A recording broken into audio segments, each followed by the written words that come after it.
Welcome, curious minds, to the deep dive. In our modern world, gosh, nearly everything happens online, doesn't it? Groceries, work, chatting with friends. It's everywhere. Absolutely unavoidable, really. And while that digital convenience is incredible, it definitely casts this long shadow. There's this risk, this sort of daily reality we all face. So today we're plunging deep into phishing.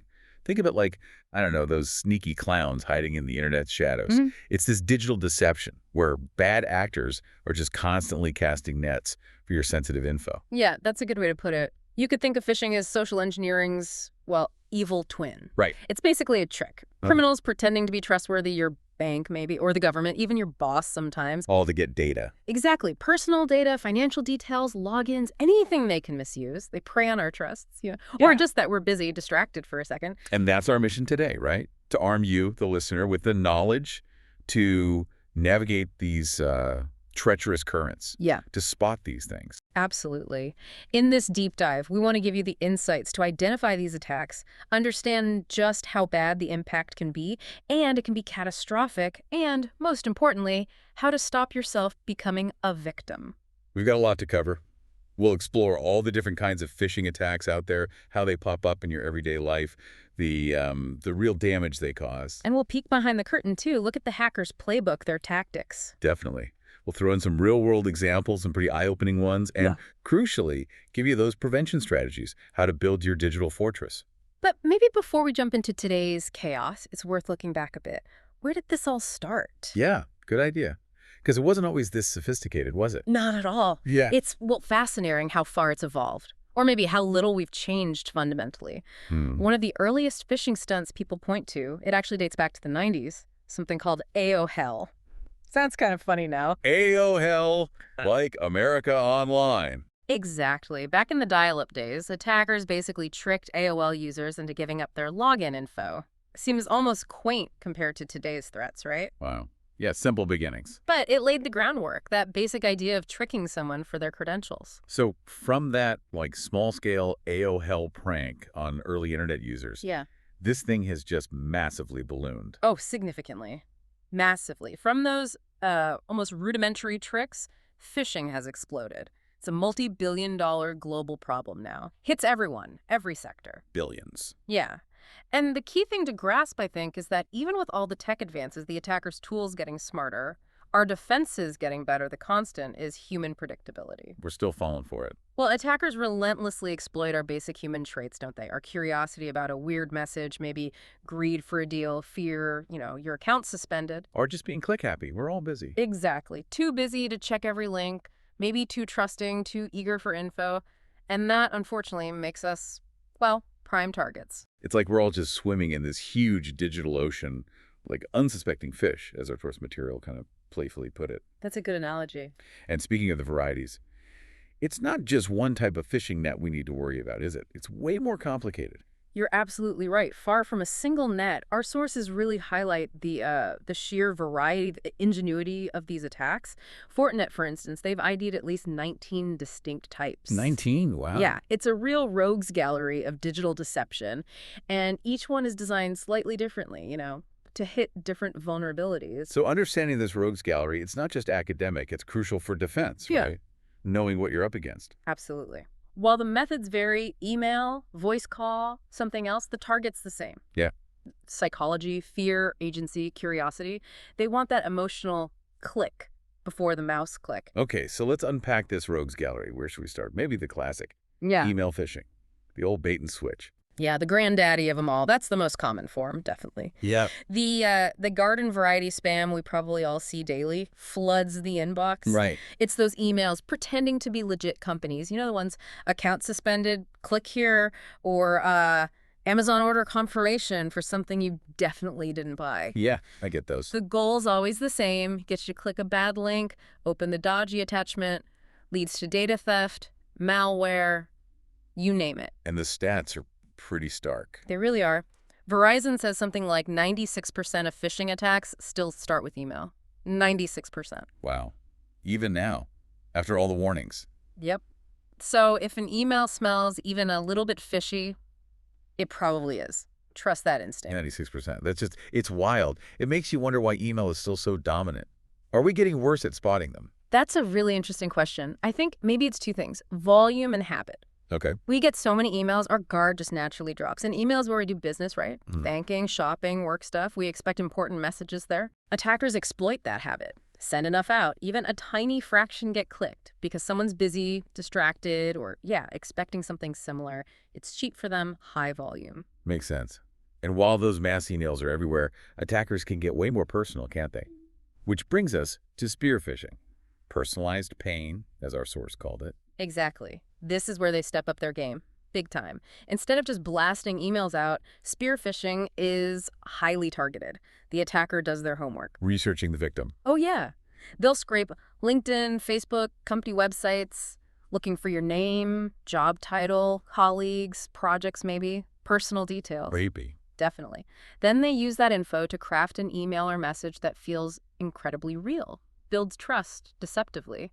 Imagine an email supposedly from HR, but it's addressed to Bob from accounting, mentions a project he's on, asks him to update W-2 forms via a link. So it feels specific to Bob. Right. Exploits that familiarity, professional trust, the this is just for me feeling. And the impact can be massive. Like the Sony Pictures hack in 2014. That started with spear phishing, didn't it?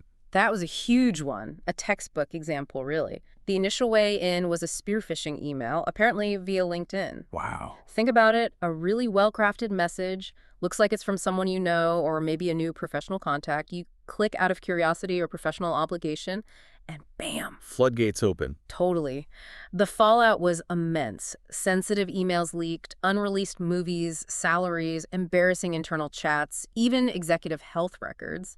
Execs fired, PR nightmare. And the cost. IT governance estimated over $100 million. But honestly, the reputational damage, the trust shattered, arguably worse, showed how one click could just destabilize a huge company. Okay, so that's targeting specific individuals. Then there's whaling. Sounds like they're going after the really big fish. That's exactly it. Whaling is like an even more upscale version of spear phishing, exclusively targets the high-value individuals, the whales. CEOs, CFOs. Right. Board members, top execs. The stakes are much higher here. Often they're going directly for big money transfers. Wow. They'll impersonate other high-ranking people in the company, maybe even pretend to be the CEO. They send urgent, sensitive requests, usually for a large sum to be wired immediately. Citing what?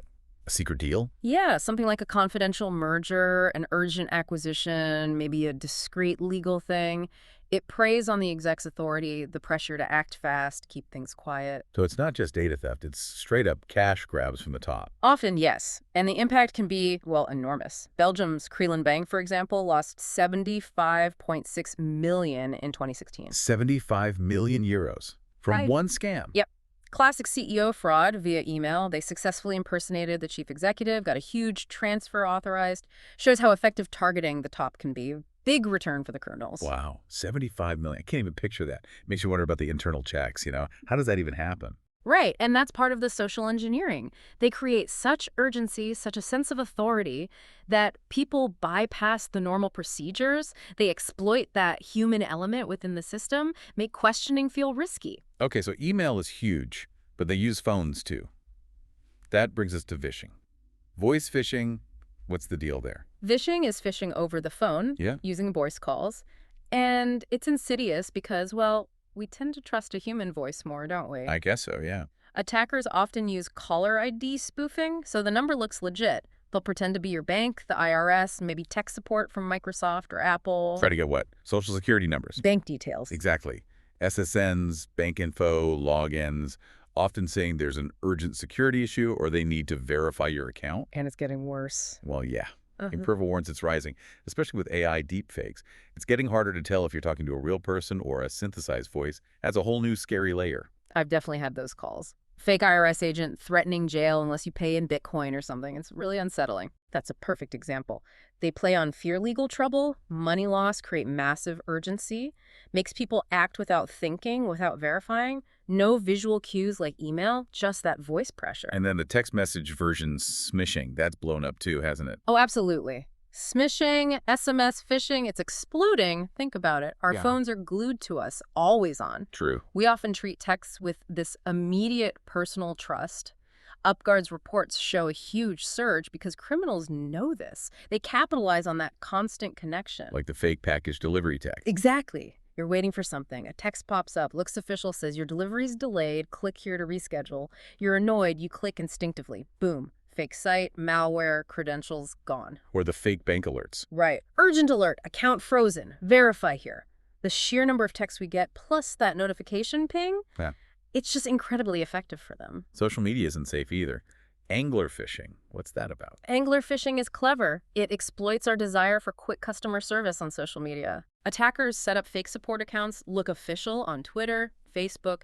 You post a complaint about a company. Their fake account jumps in, offers to help. Yeah. Then they lure you into a direct message, ask for your account number, log in, whatever, to fix the problem. Capitalizes on frustration, the speed of social media, that expectation of instant help. Wow. Okay, so those are mostly direct tricks. What about the sneakier stuff? Like farming. You said that doesn't even need a click. Right. Farming is more insidious, technically cleverer, because, yeah, you don't have to click a bad link. It redirects you from a legit website to a fake one by messing with DNS settings. BNS, like the internet's phone book. Exactly. Translates names like Amazon.com into IP addresses. Farming corrupts that phone book entry, so you type the right URL, like Amazon.com, but the bad DNS sends your browser to a fake site that looks identical. Without you realizing. Without you realizing, he just swam right into the net, bypasses a lot of defenses because your actions seem totally fine. That's really deceptive. Wow. What about clone phishing?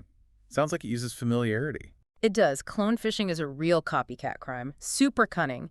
They take a real email you actually received before an order confirmation, a newsletter, whatever. Okay. They clone it perfectly. Then they just slightly change it, swap out a link for a malicious one, or change an attachment, maybe tweak one word. And resend it. Resend it, looking like it's from the same trusted sender, maybe a follow-up or a correction.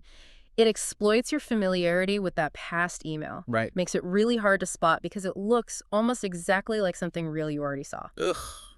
And we can't forget pop-up phishing. Those annoying alerts. Yes. The internet's mosquitoes. Still around, still annoying. Fake browser pop-ups, right? Mimicking system alerts, virus warnings. Your system is infected scan now. Exactly. Or a critical update required. They pop up, maybe lock your browser. The goal is panic, get you to download malware, click a bad link, give up info just to make it stop. Older trick, but still works if you're caught off guard. Okay, last one on this list for now. Yeah. HTTPS phishing. This sounds tricky because HTTPS, the padlock, that's supposed to mean safe, right? This is a really critical point. Trips people up all the time. HTTPS phishing uses fake websites that do have the padlock icon and use HTTPS. They look secure. So what's the catch? The catch is HTTPS only means the connection between you and that specific site is encrypted. It does not guarantee the site itself is legitimate or trustworthy. I see. Criminals can easily get SSL certificates now for their fake sites. Gives them the padlock. It's clever deception using a symbol of security to make you feel safe when you're not. So remember, padlock is necessary, yes, but it's not enough on its own. You still need to check the site's legitimacy. So we've gone through the big ones. Email, spear, whaling, phishing, smishing, angler, farming, clone, pop-up, HTTPS, quite the list. And that's not even exhaustive. Our sources also mention things like evil twin Wi-Fi. Fake Wi-Fi hotspots? Yeah, in coffee shops, airports, looks legit, but the attacker intercepts your data, or QR code quishing, hijacking those scan codes to send you somewhere bad. Then there's snowshoe spamming, using lots of IPs to spread spam widely. And man-in-the-middle attacks, where they secretly sit between you and who you think you're talking to. It's just layer upon layer of complexity, an ever-expanding arsenal. Constantly evolving to find new weaknesses. Which brings us right to how these attacks, some sophisticated, some disturbingly simple, actually show up in our daily lives. Because phishing isn't just some hacker movie plot, is it? It's woven into our routines, waiting to ambush us. That's so important. It's not abstract. It's fundamentally social engineering, preying on trust, distraction, our busy lives. As Cisco points out, most attacks mimic legitimate sources, blending right in. They look normal. Exactly. Attackers aren't always hunting for crazy tech exploits. They're looking for human vulnerabilities. That moment of inattention, the rush to reply, that emotional reaction. Okay, let's paint a picture. Common scenarios. What about the morning commute? How could an ambush happen then? Right. Imagine you're half asleep, maybe on the train, grabbing coffee. Phone buzzes, text message. Looks like it's from your bank. Suspicious activity. Oh yeah, that'd get my attention. Exactly. You're distracted, maybe juggling things. First reaction is worry, maybe panic. You tap the link, log in quickly, and you've just handed over your bank details, your guard's down. They know that's a prime time. Or lunchtime. Maybe doing some online shopping. Classic. You're browsing, maybe checking emails on your break. A fake Amazon order alert pops up for something expensive you didn't order. Instant reaction. What? Did someone use my card? Right, or just, I didn't buy that. You click to confirm or cancel, and bam, malware installed, or you're on a site stealing your login. Exploits that immediate emotional response, your shopping habits. What about chilling out in the evening? Watching Netflix or something? Perfect time for them. You're relaxed, maybe tired. An email arrives, billing issue with your streaming service. Ugh. Update your card now or lose service. Exactly. That manufactured urgency, plus you're relaxed, less vigilant, you want to keep watching your show, makes you way more likely to just enter your card details on their fake site, exploiting that low defense moment. And these attacks weave into our social lives too, right? Right. Using social media. That's angler phishing territory. You're scrolling Twitter or Facebook, see someone else complaining about a service issue you also have. Suddenly, a fake support account replies, offering help. Looks like real customer service. Totally. They DM you, offer to fix your locked account or whatever. You engage, hoping for a quick fix, and you give up your login or other info. Exploits that desire for instant gratification we have on social media. And in the work environment, the stakes are obviously much higher. Definitely. Huge financial, reputational risks. During the workday grind, a spear phishing email from a fake boss can be devastating. Asking you to do what? Maybe wire funds urgently to a new vendor, cites confidentiality, pressure, maybe even implies consequences if you don't act now. Exploits trust, hierarchy. Exactly. Pressure to perform, fear of upsetting the boss. Reddit users talk about this a lot, how vital it is to verify those requests outside of email. Like, actually call your boss, don't just reply. So it's clear, it's not just tech wizardry. It's deeply psychological, almost disarmingly simple sometimes. Absolutely. It's all about exploiting basic psychological triggers. Urgency, limited time offer, fear, account frozen, greed or curiosity. You've won. Or look at this attachment. Quora linked it to just everyday gullibility, didn't it? Yeah, our inherent biases, our desire for convenience, fear of loss, curiosity. They just need us to be human. They don't need to be brilliant hackers. They just need us to slip up for a second. And just being busy, distracted, human makes us easy targets. Unfortunately, yes. Opportunistic criminals know this well. Okay, so we see how easily we can get hooked in daily life. But what happens after the click, the consequences? They're not just annoying, are they? They can be like a wrecking ball. That's the critical question, isn't it? What's the real cost? And it's massive, far beyond just the initial cash loss. SibSafe lists it out. Direct financial losses, yes, but also huge reputational hits, customers leaving, businesses grinding to a halt, stock prices tanking, big regulatory fines. And the average cost is staggering. IBM says the average data breach now costs a company $4.88 million. Average, that's enough to just kill many businesses. Let's break that down. For individuals, financial ruin can be total. Completely devastating. Stolen credentials mean drained bank accounts, fraudulent loans opened in your name, maxed out credit cards.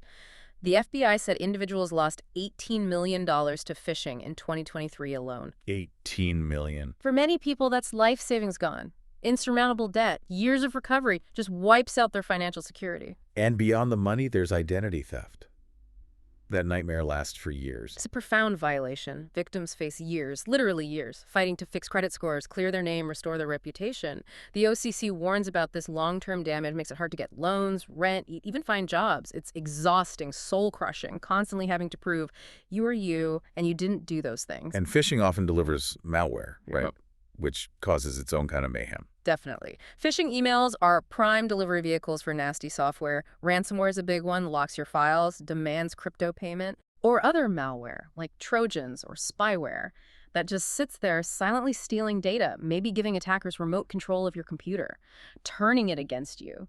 Blue Voyant shows examples of millions lost just to ransomware attacks alone. Affects everyone. And for businesses, the impact can be existential. Threaten their actual survival. Oh, absolutely. Significant downtime means lost productivity, missed deadlines, lost revenue. Plus, that loss of customer trust. hard, maybe impossible to fully rebuild, and intellectual property theft, trade secrets gone. UT Southwestern mentioned that, right? Revenue plunge, IP theft. Yeah. And Hawkshunt reports 64% of businesses face business email compromise, BEC, attempts. Average loss, $150,000 per incident. That cripples smaller businesses, and even big corporations feel it keenly, can lead to total failure. And we shouldn't forget the human cost, the emotional toll. It's often overlooked. It really is, and it's often the most personal, devastating part. Beyond the money and the tech headaches, victims feel severe stress, anxiety, even paranoia about digital security afterwards. That sense of violation. Exactly. Fear of what else is compromised. The overwhelming task of fixing everything. It takes a massive toll on mental well-being, erodes your confidence, makes you feel constantly vulnerable online. So, yeah, consequences range from a really bad day to utter catastrophe. Underscores why we need to understand the enemy. But how are they pulling this off? What's actually in their playbook? Right, and it's often not like the movies, with super complex code breaking. Our sources said they're mainly opportunists, right? Primarily, yes. These actors, criminals, leverage well-known human tendencies. They don't need to be tech geniuses. They just need to understand how we behave online. Because phishing is low effort, high reward for them. Exactly. Warren Averett points that out. It plays on basic psychology very predictably. Fear, account frozen. Greed, you won. Curiosity, what's this attachment? They just need one mistake, one moment of lapsed judgment from us, and their often automated scheme pays off big time. Let's break down their key tactics. Spoofing seems fundamental. It really is. Creating fake sender IDs, fake URLs, making emails or websites look like they're from a trusted source. That email that perfectly mimics your bank's logo, colors, layout, but isn't. Blue Voyant said that's tricky to spot. Because at first glance, it looks right. Lulls you into feeling secure. They're banking on a quick glance, not a deep dive into the technical details. And the social engineering aspect, we keep coming back to that. It's central to their active tactics. Absolutely core to the playbook. Researching targets, LinkedIn, Facebook, company sites, news articles, finding those personal details. To personalize the attack. Right. Makes it vastly more believable. Knowing your boss's name, a project you're on, and Hempstead noted, sometimes they'll even call if the email doesn't work. Persistent. Building that believable story. So they're building profiles. And often, the goal is delivering something nasty. That's the malware delivery vector. Phishing emails are perfect for attaching malicious files, trojans, ransomware, spyware. But those files need us to do something, right? Open them. Click. Invariably, yes. Open the attachment, enable macros, download something. User interaction is usually required.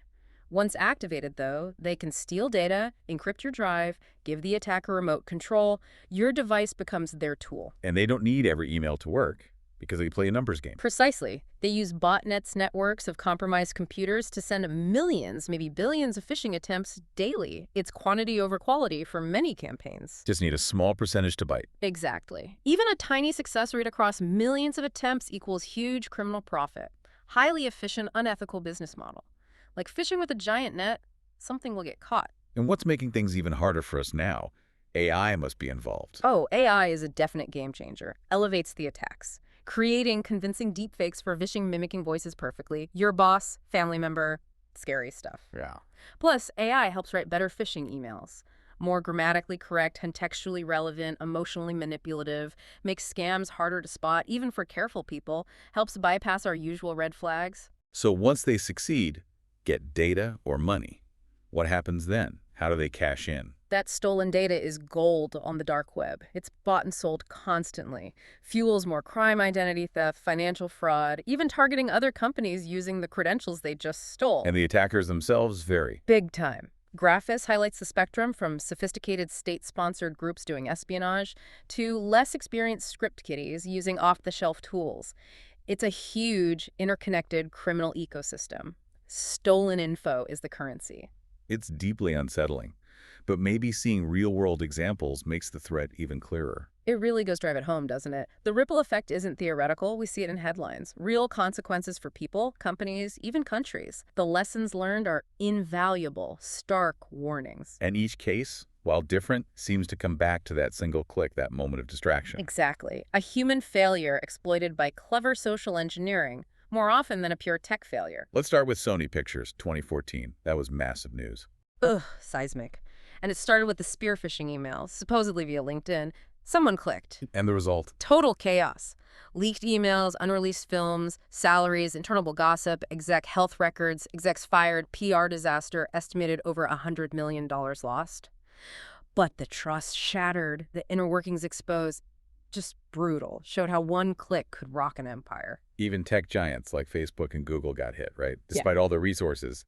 That scam was bold. Incredible brazen. Between 2013-2015, a Lithuanian Fisher posed as a legit vendor, sent fake invoices. Fake invoices. Yep, looked totally real, like from a supplier they actually used. He managed to trick them out of $100 million combined. $100 million from fake invoices. Yeah. Shows even the giants aren't immune if the social engineering targets human processes and trust well enough. Bypasses the tech defense. I mentioned whaling earlier. Yeah. Krellin Bank in Belgium is a chilling example. Truly stark. 2016, they lost $75.8 million. Classic CEO fraud via email. Impersonated a top exec. Got a massive wire transfer approved. 75 million euros. Again, just mind-boggling. It perfectly shows the payoff for targeting those high-value whales. Exploiting trust and authority at the very top. And you have to wonder about the internal checks again. How does that slip through? Right. And often the scam creates such urgency, such pressure, that standard procedures get bypassed. Questioning authority feels too risky in the moment they manufacture. More recently, Change Healthcare in 2024. That impacted millions of people's healthcare. Critical incident, widely felt. Phishing led to a massive ransomware attack on Change Healthcare, a huge U.S. healthcare tech company. What was the impact? Immediate widespread disruption. Pharmacies, hospitals, patients affected across the country. People couldn't get prescriptions. Insurance claims stalled. Mexico reported massive outages. Showed the vulnerability of critical infrastructure. Real-world health consequences from a digital breach. Politics isn't safe either. The DNC hack in 2016. Prime example of far-reaching impact beyond money. John Podesta clicked a fake Google security alert. Look legit. Resulting in Thousands of his emails leaked. Raised huge questions about influencing a presidential election. Power DMRC covered this. Politically sensitive info, compromised via phishing, then weaponized. Massive societal implications. Colonial Pipeline 2021. That hit daily life in the U.S. directly. Oh yeah, phishing-enabled ransomware. A compromised password got them in, shut down critical fuel pipelines in the southeast. Leading to gas shortages. Widespread panic buying, gas shortages everywhere. Blue Voyant highlighted it. Very visceral example of a digital attack causing tangible, disruptive chaos for millions. Messed up supply chains caused real fear. Then there was NotPetya in 2017. That sounds like it was globally catastrophic. Globally devastating. Phishing was a key way it spread initially. Caused an estimated $10 billion in damages worldwide. 10 billion. Yeah. Hit critical infrastructure, shipping giants, pharma companies, even parts of Ukraine's power grid, according to Graphis. Showed how fast an attack, once seeded via phishing, could cascade across borders, causing immense economic disruption. And just to show it's ongoing, Pepco Group in 2024. Right, a major European retailer. Fell victim to social engineering tactics, led to significant data theft, reported by Mexico. Shows that large companies across all sectors are still constant targets.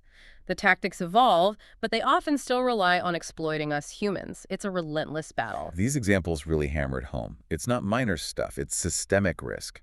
Finance, infrastructure, politics, everything. So the big question, what can we do? How do we protect ourselves? Right, let's shift gears from the problem to the solutions. Okay, we've seen the dark side. Now let's empower everyone listening. Time to talk about building your digital fortress. Because vigilance, that really is your superpower here. Taking back control. Absolutely. Being proactive, being informed, it massively cuts your risk. Turns you from a target into a defender. And look, while the attacks get slicker, the defenses, mostly straightforward, accessible to all of us. It's about habits, knowledge. Exactly. Cultivating habits, getting the knowledge, that's your first line of defense, a constant, quiet strength. So how do we start being vigilant? First steps. Keeping eyes open, clicks shut, even when life's crazy. Okay, number one rule. Almost sacred. Hover, don't click. Always. Yes. Hover your mouse over any link in an email or message. Don't click it, just hover. To see the real URL. Exactly. See where it really goes. Look for Really? tiny differences. Is it Amazon.com or amazeron.ou? Legit domain or weird string of characters. If it's anything other than what you absolutely expect, just stay away. Don't risk it. And if something just feels wrong, like bad feeling, what's the golden rule for checking it out? Golden rule. Question everything. If an email or message seems fishy, asks for sensitive info, even if it looks legit, Do not use the contact info in that message. Why not? Because attackers put fake phone numbers, fake reply addresses in there. Contact the company or person directly using info you find independently. Official website, known phone number, past email thread you started. Never trust the suspicious message itself for verification. That's asking the fox, right? Makes sense. What are those common red flags we should actively look for? The telltale signs. The FTC has great advice here, and they're often consistent. Look for typos, bad grammar, awkward phrasing, often signs of scams, maybe from non-native speakers. Generic greetings. Dear valued customer instead of your name. And critically, urgent or threatening language. Act now or account frozen. Immediate action required. Classic manipulation to make you panic. Bypass thinking. Microsoft just says flat out, never click suspicious links. Trust your gut. So learning needs to be ongoing. We can't just learn this once. Essential, absolutely. Educate yourself continuously. Attackers innovate, so you need to keep up. Quizzes like Cisco offers can be really helpful, even fun. Train your eye. Exactly. Spot the fakes in a safe space, like a game. Spot the fish. Build those digital reflexes. And keeping track of our own accounts. Yeah. Monitoring activity. Crucial. Monitor accounts diligently. Set up alerts for unusual activity bank, credit cards, other important online accounts. Many banks offer this for free. It's critical for early fraud detection. Hackers love surprises. You shouldn't be surprised. Alerts give you power to react fast. And if we do spot something suspicious, don't just delete it. No, please don't just delete. Report suspects. Report suspicious emails to authorities, your National Cybersecurity Center fraud departments. If it's work email, report it to your IT team immediately. Why report? It helps protect others, gives intel to security pros tracking these campaigns. You become part of the defense network. Okay, those are key vigilance habits. Yeah. Recognizing threats. Now, building the fortress. Concrete prevention steps. Right, the robust layers of defense, making it harder even if they get past your eyes. First, biggest one. Strong passwords and multi-factor authentication, MFA. Okay, strong passwords, unique, complex. Yep. Uppercase, lowercase, numbers, symbols for every account. A password manager is your friend here, but even more critical, enable MFA or 2FA everywhere you possibly can. Email, banking, social media. Everything. NCDIT calls it a must-have. I call it hacker's kryptonite. Because even if they steal your password, they still need that second factor code from your phone. Fingerprint, key, makes the stolen password almost useless. Essential second lock. And protecting our devices. Yeah. Our computers, phones. Install and regularly update reputable anti-malware and antivirus software. CrowdStrike stresses this. It's your digital bodyguard. Scans, blocks threats, often before you even see them. Runs in the background. Your device's immune system. Keeping everything updated also sounds vital, not just security software. Absolutely crucial. Update everything. Operating systems, Windows, Mac, iOS, Android, web browsers, all your apps. Updates aren't just new features, they patch security holes hackers exploit. Outdated software is an open door. Spam filters, too. Enable strong spam filters, like mass.gov advises. First automated defense line. Keeps a lot of junk out of your inbox in the first place. How can we get better at recognizing and reacting? Like practice. Training and simulation. Really effective. Participate in security awareness training, phishing simulations. CISA recommends this. They're like fire drills for your inbox. Exposes you to realistic fakes safely. Exactly. Builds that muscle memory for vigilance without real risk. Turns learning into active practice. Are there browser tools that can help automatically? Yeah, definitely look into browser add-ons. Reputable anti-phishing extensions. Lapid mentions these. They can identify and warn you about bad sites before you even land on them. Extra layer of automated scrutiny. Let the tech help your human vigilance. And finally, just fostering a general culture of caution. At work, at home.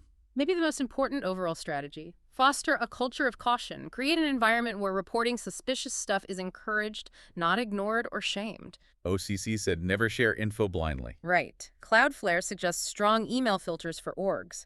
For individuals, it's making caution second nature. Talk about threats with family, friends. Reinforce that if something feels wrong, it probably is. Collective digital responsibility. So there we have it, a deep dive into phishing. It's persistent, evolving, preys on our human nature, our digital habits, constantly adapting. And while the attacks get more sophisticated, the defenses, honestly, they're straightforward, accessible, and really effective.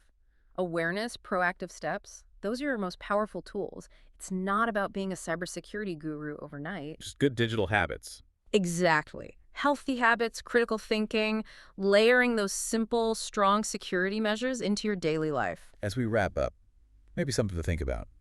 In this world where trust is currency, information is power, Yeah. the real battle isn't just tech versus tech. It's about cultivating, a healthy skepticism, critical thinking in every digital interaction. What would things look like if every click was truly conscious? A deliberate choice, not just a reflex. We really encourage you to take these insights, use them not just for yourself, but to help build a safer digital world for everyone. Well said. Be vigilant out there. Until next time on The Deep Dive, stay safe and stay curious.